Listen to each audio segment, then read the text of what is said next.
tidak meyakini paling benar, Mas, kamu tidak akan pernah menyalahkan orang kok. Saya tidak meyakini saya paling benar. Makanya saya tidak pernah menyalahkan siapapun. Ya. Nah, ketika saya sudah meyakini paling benar, wah, saya galak. Orang yang tidak sama salah. Semuanya sesat. Pokoknya bid'ah.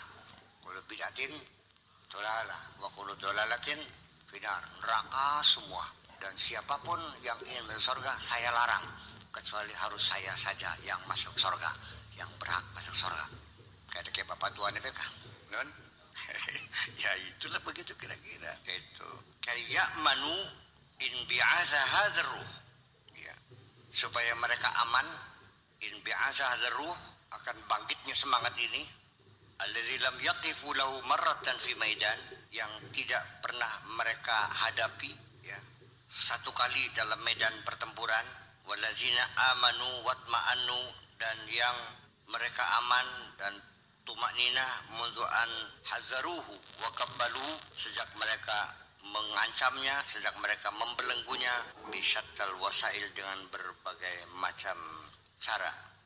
Wakalu lahu ad-darbati sahiqata al-wahsyiyata, dan mereka melakukan pukulan-pukulan yang dalam dan keji, fi kulli makan, di segala tempat, wa alqaw fi khaldil muslimin, dan mereka meletakkan dalam keabadian muslim pemahaman yang permanen, annal harba bainal istimar wa baina watanihim, bahwa perang antara penjajah dan tanah air mereka laisat harba aqidati abadan, bukan perang akidah sama sekali. Taqtadil jihad, yang menuntut jihad.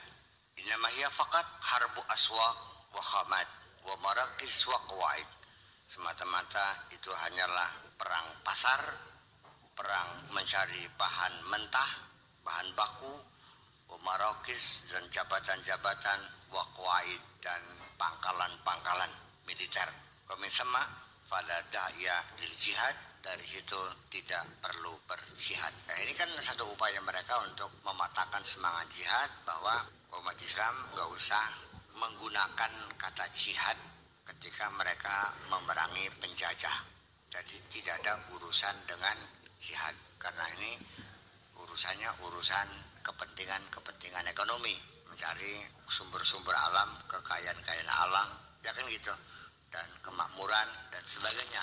Tidak ada hubungannya dengan agama. Jadi nggak perlu jihad lagi. Sudah selesai. Islam ya Islam, silakan Anda lakukan. Jadi ketika Anda ingin mengusir imperialisme dari negeri Anda, nggak usah mengumandangkan kata jihad, karena nggak ada hubungannya. Paham belum? Ya perang-perang apa ya kan? Rebutan dunia, tapi jihad kan. Ya artinya ya dengan bahasa yang sangat indah, jangan mengotori Islam dengan kata-kata jihad. Oh, gitu deh. Biarkan Islam bersih dari hal-hal yang kotor semacam ini. Karena bagaimanapun juga Islam itu tidak pernah memaksa orang harus beragama. Ya.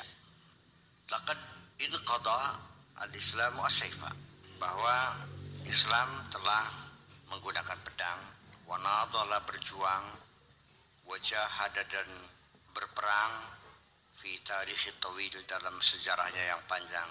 La liyukriya ahadan alal Islam, bukan untuk memaksa seseorang supaya memeluk agama Islam, walakin liyakfula iddata ahdaf, tapi untuk memberikan jaminan terhadap berbagai target-target.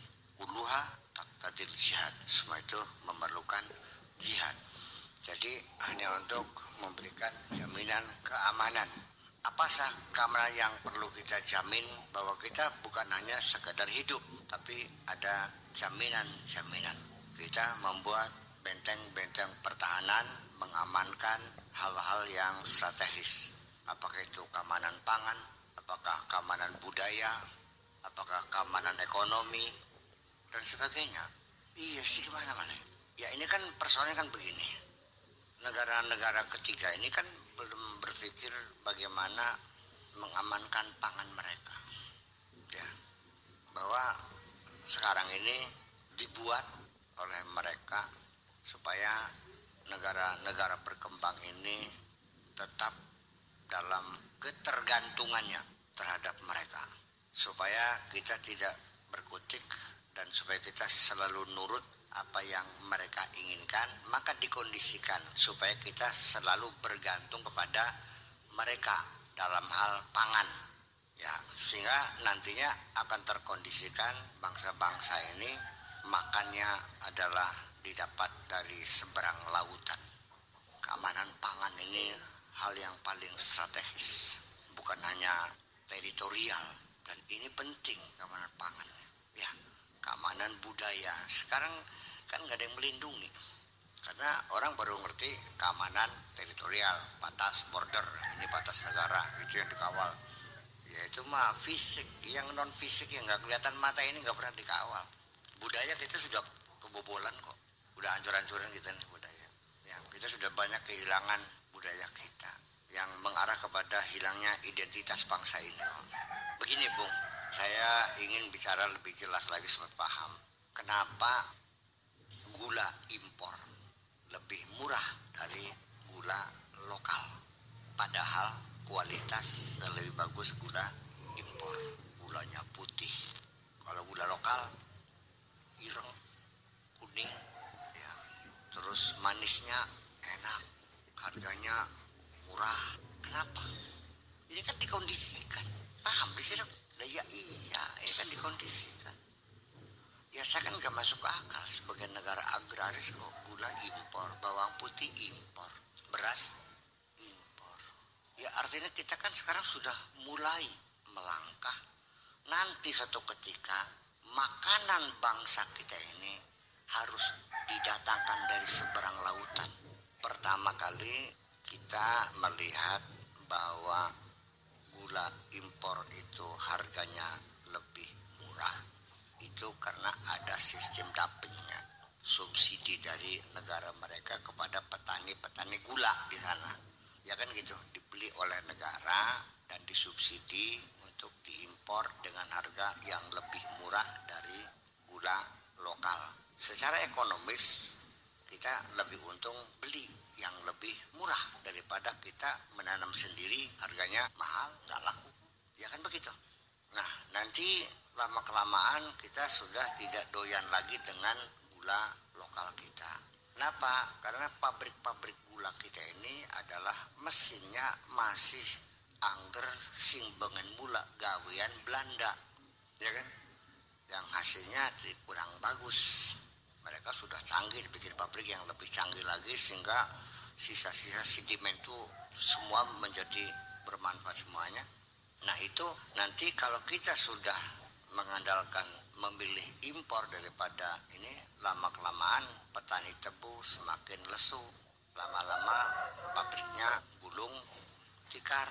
Setelah kita tidak punya pabrik tebu, setelah kita sudah tidak menanam tebu, tidak ada pabrik gula, dan kita kepenak beli gula dari luar, nah baru harga yang sebenarnya dimunculkan. Paham sih kamu? Nah, kalau kita sudah pada tahapan nanti petani sudah menanam tebu, pabrik gula pada gulung tikar, untuk membuat pabrik gula lagi nih sulit, benar. Karena sudah mentalnya sudah down, karena berkali-kali petani tebu ini dicambuk ya, didera dengan kerugian yang terus menerus, kapok leh. Nah, satu, nanti kita seluruh bangsa ini akan tergantung kepada negara-negara penghasil gula. Memang beli, dagang ya dagang, antara kita ya dagang, ada uang beli enggak ya sudah, suka beli yang enggak udah. Tapi kalau sudah hubungan internasional, perdagangan ini bisa menjadi kekuatan menekan secara politis. Anda tidak nurut, enggak saya kirim. Apa beli kau nggak bakal gula langka ke? Saya mana paham bikin. Wah, saya mau paham baik, belum kudu sekolah saya pernah ngomong.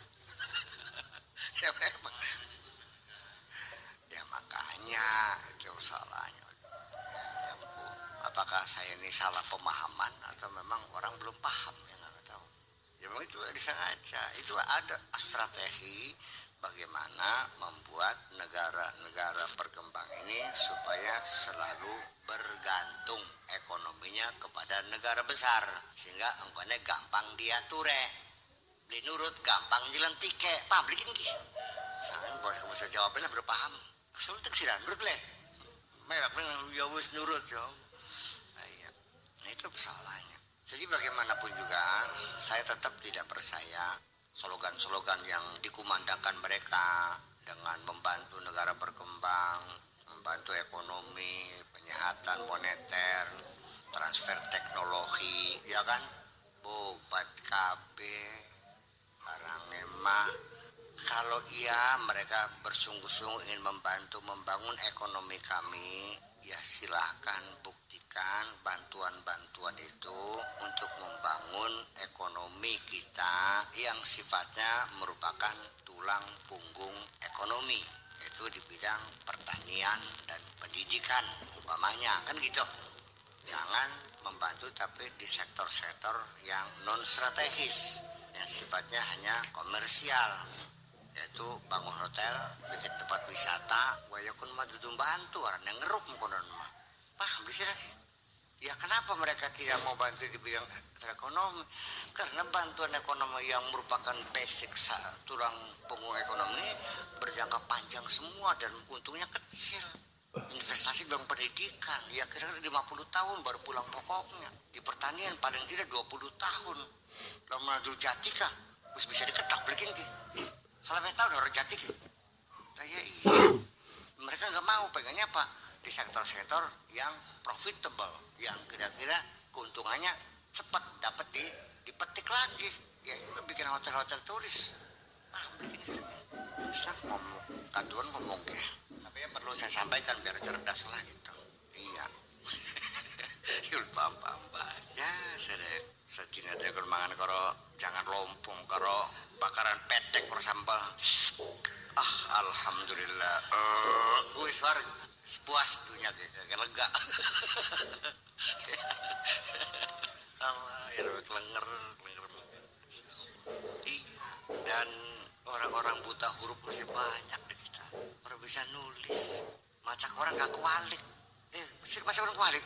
Yang saya biasa begini kok katanya. Kualik pas langkah gambarnya gitu. Kayak macak orang. Anak sing bisa nulis ya mau sudah nulis aran. Dan itu sudah termasuk sudah bebas buta huruf. Bisa nulis arannya dewek. Itu aja. Takutnya sing kesmas. Ngapa sih anaknya sakit? Sakit apa? Mau jadi dokter kudu di koperasi. Kakangnya malah lagi kerja nih ngarap nih kan yang obat abit. Sedep temen. Ya artinya Masya Allah. Jadi saya seperti hidup di alam mimpi begini. Ya, seperti hidup di alam mimpi. Iya. Semono goblok, semono melarate kok masih sobut baik. Iya. Ya, kesombonganmu dari mana datangnya? Ya melarat, ya goblok, ya penyakitan, tukaran baik, kejahatan, tingkat korupsi merajalela. Ya kan, kok masih sombong? Bagi apa yang kau sombongkan? Ada sungguh beli, pinter beli sih aku. Beli mancing akal beli. Saya cunggur pesek, kata jengat-jengit merasa ayu. Masya Allah. Dari ini blesak gak nyewot. Akulah yang paling tercantik kan begitu. Itu perlu saya buka aja terjujur aja lah. Oh Anda minoritas kok dan dalam keadaan tidak berdaya. Jadi jangan berharap mendapat bantuan. Yang penting bekerja keraslah. Ya, dengan ilmumu sendiri, dengan eksperimenmu sendiri, ya, dengan risetmu sendiri. Seperti yang dilakukan Jepang, seperti yang dilakukan Cina, seperti yang dilakukan Iran. Jangan menengadakan tangan, menunggu belas kasihan mereka memberi ilmu kepada kamu. Tidak mungkin mereka akan membangun sesuatu atau memberikan orang ilmu yang nantinya bakal menjadi pesaing. Nggak mungkin. Majelis akal beri ngomong gitu, berarti beri ngomong gitu. Ya logis ngomong, harus logis dong. Jangan dibuai dengan janji-janji ngepul kabeh. Itu maksudnya adanya jaminan menjamin terhadap sektor-sektor yang sangat strategis dan itu perlu jihad, artinya perlu perjuangan berat. Jihadul Islam awalan liyadfa'a 'anil mu'minin al-adha wal fitnah allati